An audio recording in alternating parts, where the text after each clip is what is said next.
Right, there's a distinct possibility that this video review will have a postscript or two or three or possibly four or possibly none. You won't know till you watch till the end.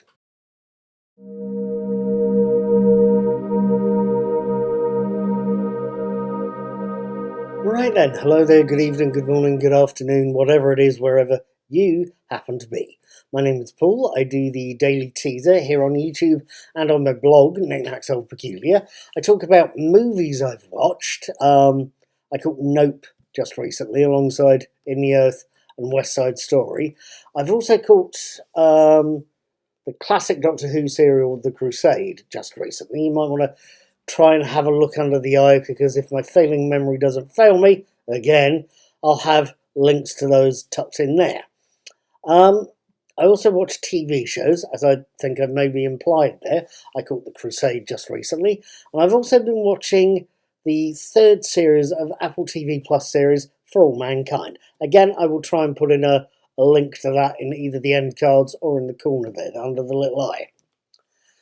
Tonight is Saturday the 18th of February 2021.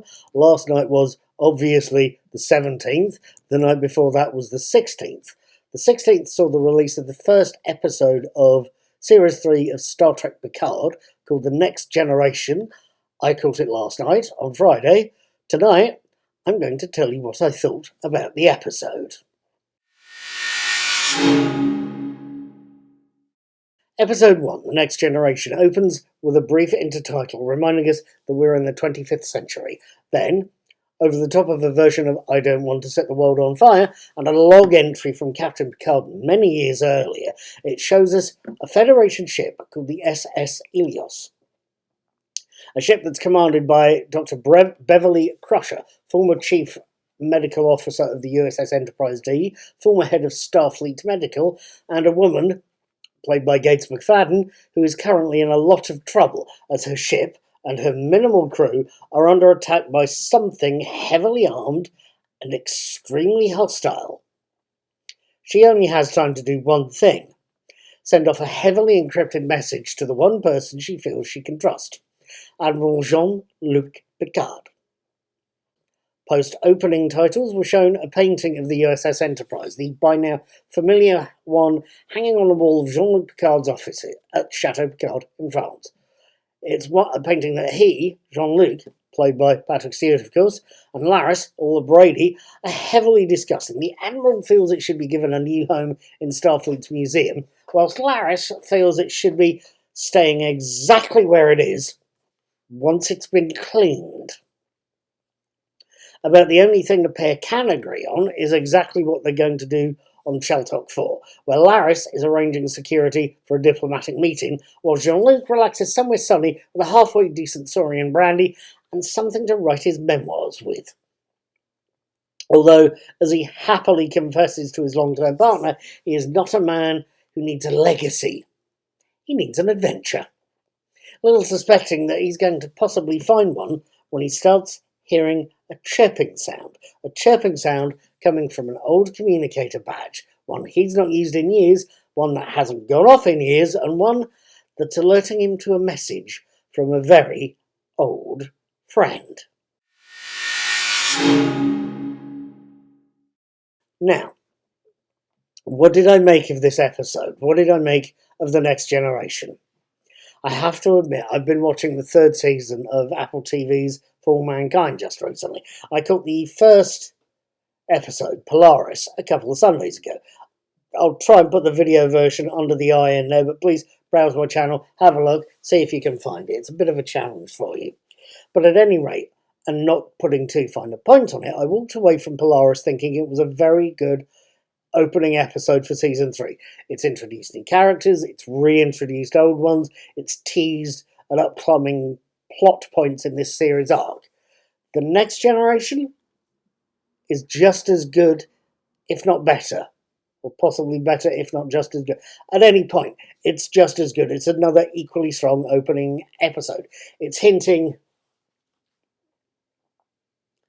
at the return of old characters, partly with the music. They've adapted the old Next Generation theme tune for it, I think. It's partly through music. It's mentioned Geordie LaForge, LeVar Burton. It's also shown as Beverly Crusher, Gator McFadden, and Commander, now Captain Riker, Jonathan Frakes. And of course, it's reintroduced us to Seven of Nine and Raffi Musica, Jerry Ryan and Michelle Hurd. It's done it musically, and it's reintroduced us as gently as possible to familiar faces and new ones as well. Geordie LaForge's daughter's in it as a pilot of the Titan, for example. It, like that opening episode of For All Mankind 3, is also setting up plot points. But where Polaris and the following episode, Game Changer, tell us that this season of For All Mankind is going to be an exciting race to Mars, the Next Generation isn't being reassuring. It's far more dangerous. It's hinting at a lot more danger to come. There's a vicious new alien species targeting Dr. Crusher. Raffi, Michelle Hurd, is in the heart of enemy territory looking for something that could be used as a weapon. And it's hinting at a rapidly approaching deadline, a deadline that could well be disastrous. All that, and the episode also tells us about the unidentified Red Lady being at the heart of things. Is The Next Generation a very good opening episode? Is it a good advert for the rest of this final season of Star Trek Picard? Hell yes. The next episode, Disengaged, is due out on Thursday, the 23rd of February, this coming Thursday, and you can safely bet I will be watching it on Friday, the 24th, and will have my review up on the 25th. Hopefully, I'll see you then, and you can leave me a comment on my reviews and let me know what you think. I will see you next week. Please have a very good day, have a very good week, and look out. Here come the PSs. Hey ho.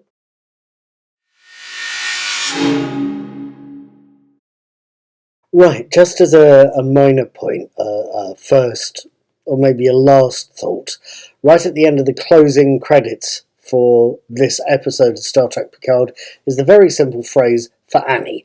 It's a dedication honouring the late Annie Wershing, who died at the age of 45 after playing the Bald Queen in Series 2. That is one hell of a loss for us fans, because she played the role very well.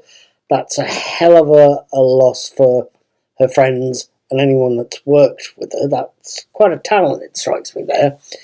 But my thoughts are with her family. They've lost a mother, a sister, a wife, a daughter. It's going to be quite a loss, I suspect.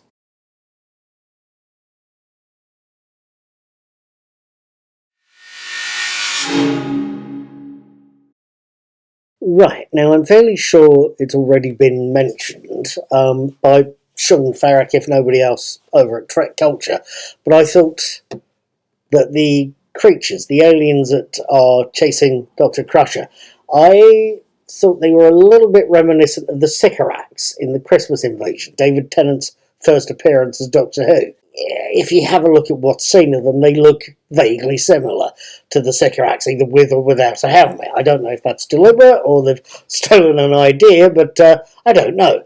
I honestly don't know. I couldn't tell you, but I do wonder, especially as the Borg, conceptually anyway, reminded me a lot of the Cybermen, and especially as the hierarchy in Star Trek Voyager looked slightly potato-shaped. God knows what they reminded me of in Doctor Who.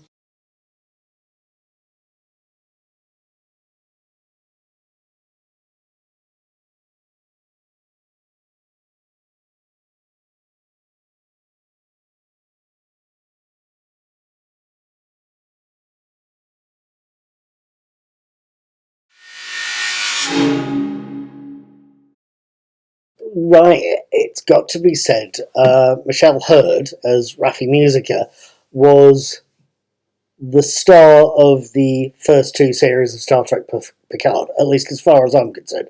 Absolutely played a blinder both times. And as far as I'm concerned, I suspect she's going to be stealing a few scenes in this series as well. But at any rate, as a side issue to that, her character, Raffi, has figured out that the red lady her character keeps coming across is actually a statue of Captain Rachel Garrett, the captain of the Enterprise C. And quite possibly it's going to be that statue is going to be the target of a terrorist attack on Frontier Day itself. We're going to have to see what happens there, especially given that we know that there's been a few explosions in this episode already.